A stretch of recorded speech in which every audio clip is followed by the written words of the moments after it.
warahmatullahi wabarakatuh. Assalamualaikum warahmatullahi wabarakatuh. Maaf Pak Ustadz, mau bertanya sedikit tentang bagaimana apabila yang bersedekah itu misalkan dari hasil yang tidak baik gitu Ustadz. Sedekah? Bersedekah misalkan dari hal yang tidak baik.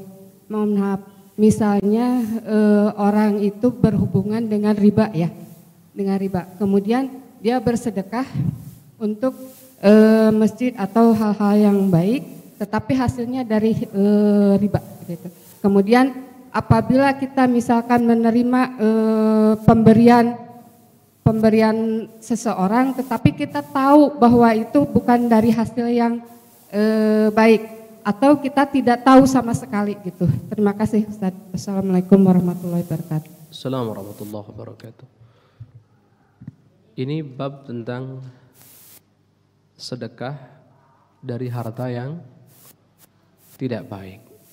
Sekarang kita harus paham terlebih dahulu, harta yang tidak baik atau dihasilkan dari transaksi yang diharamkan seperti riba dan yang lainnya,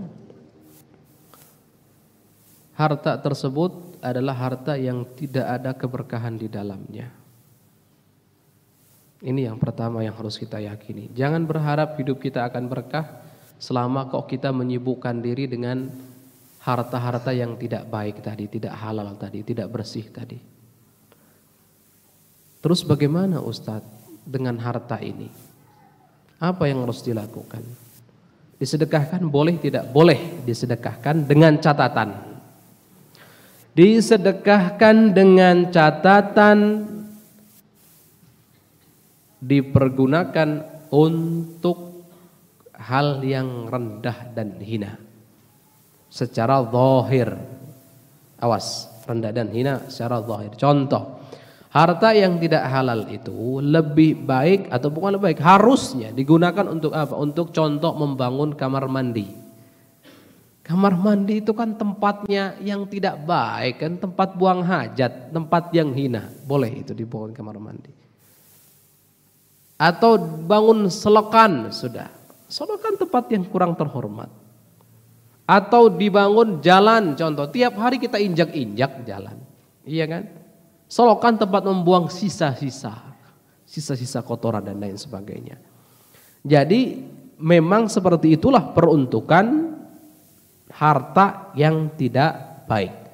Jangan disedekahkan ke masjid, jangan disedekahkan ke santri, jangan disedekahkan ke orang-orang tetangga kita atau yang fakir miskin. Jangan, yang seperti itu ada peruntukannya sendiri.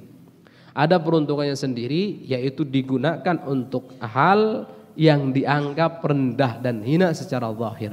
Kamar mandi, selokan, jalan, bangun got misalkan, itu yang seperti itu. Harta yang hina untuk sesuatu yang hina pula. Adapun kalau kita nggak tahu, Ustaz, kita nggak tahu. Contoh kasusnya begini, ada orang ini pelaku riba, tapi punya usaha juga yang usahanya halal. Kemudian memberi ke kita, contohnya sebagian daripada hartanya, sebutlah itu sedekah. Apakah kita tolak?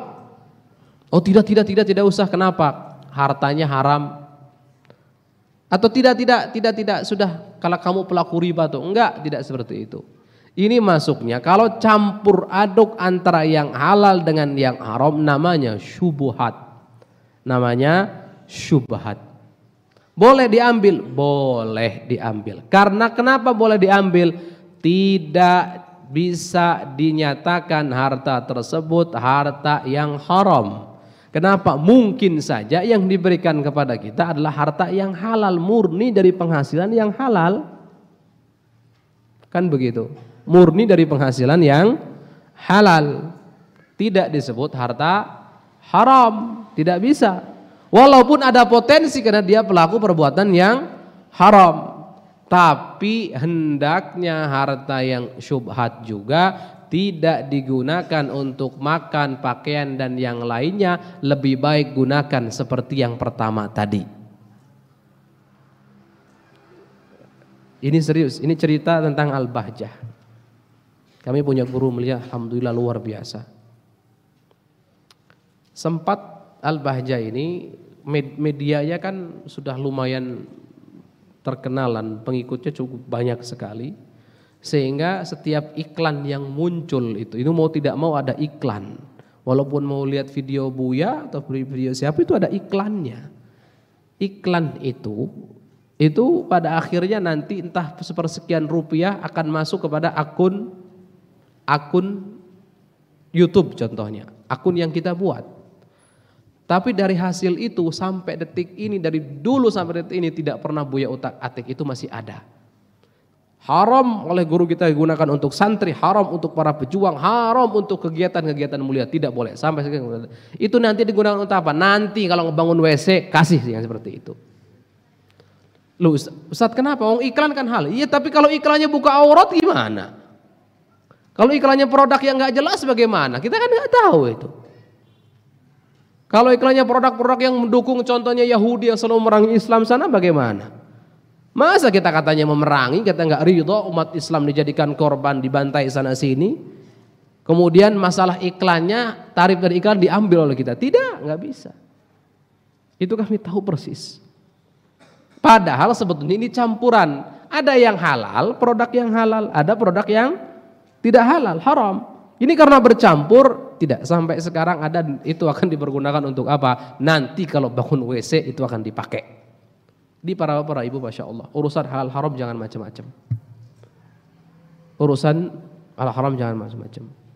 Dalam sebuah riwayat Rasulullah mengatakan fannaru aula bih, kullu lahmin nabata an aklil haram fannaru aula bih. Setiap daging yang tumbuh dari makan makanan yang haram maka lebih pantas untuknya neraka.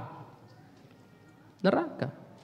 Dalam hadis saya Rasulullah mengatakan mensifati seseorang yang ash aghbar, orang yang sepertinya hebat dalam ibadah sampai lesu, kemudian juga zuhud kelihatannya, kenapa? Sampai kusut pakaiannya, kemudian melakukan perjalanan ke sana ke sini untuk ibadah sampai kusut juga rambutnya.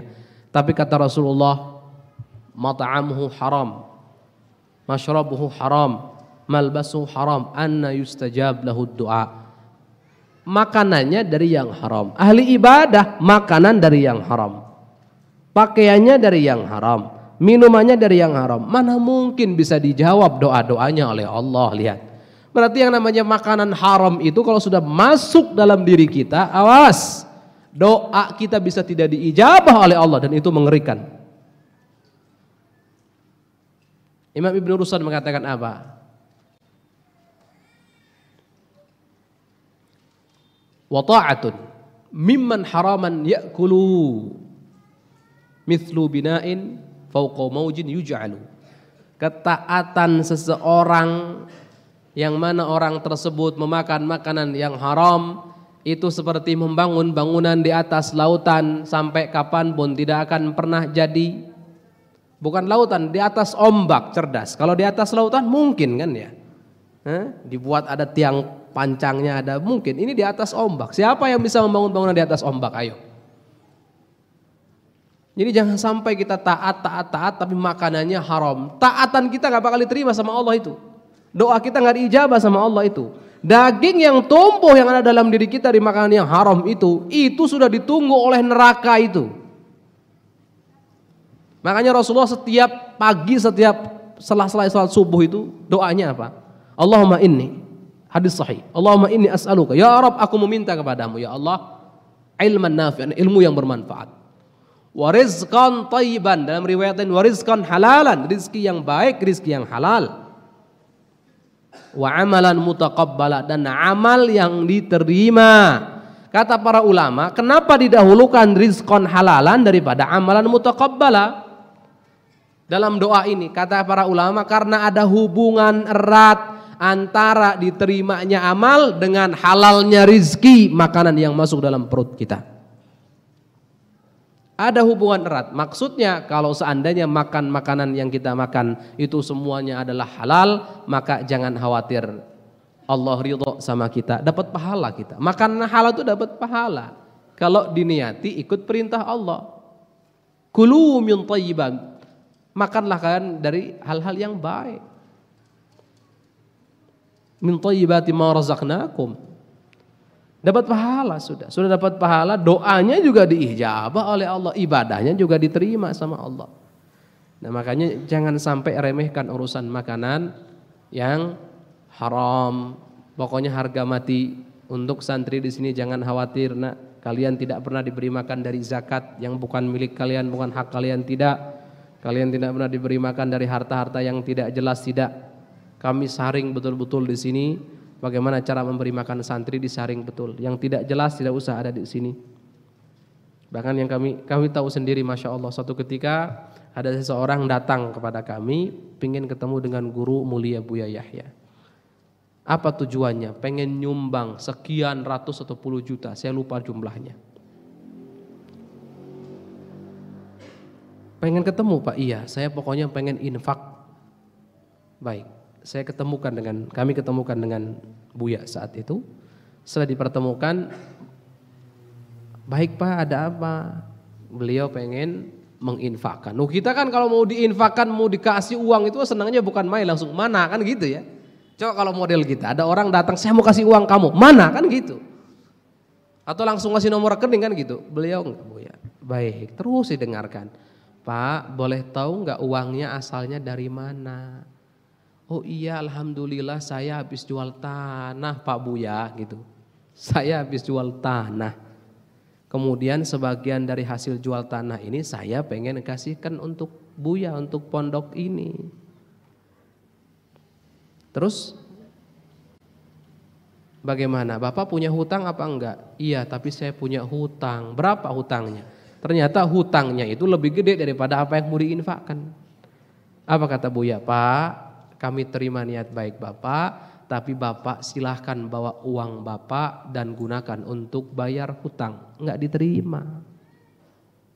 Padahal sebetulnya ada sebagian ulama enggak masalah orang yang punya hutang bersedekah menurut sebagian ulama. Tapi makruh alal aqal. Paling tidak hukumnya adalah makruh kalau tidak haram.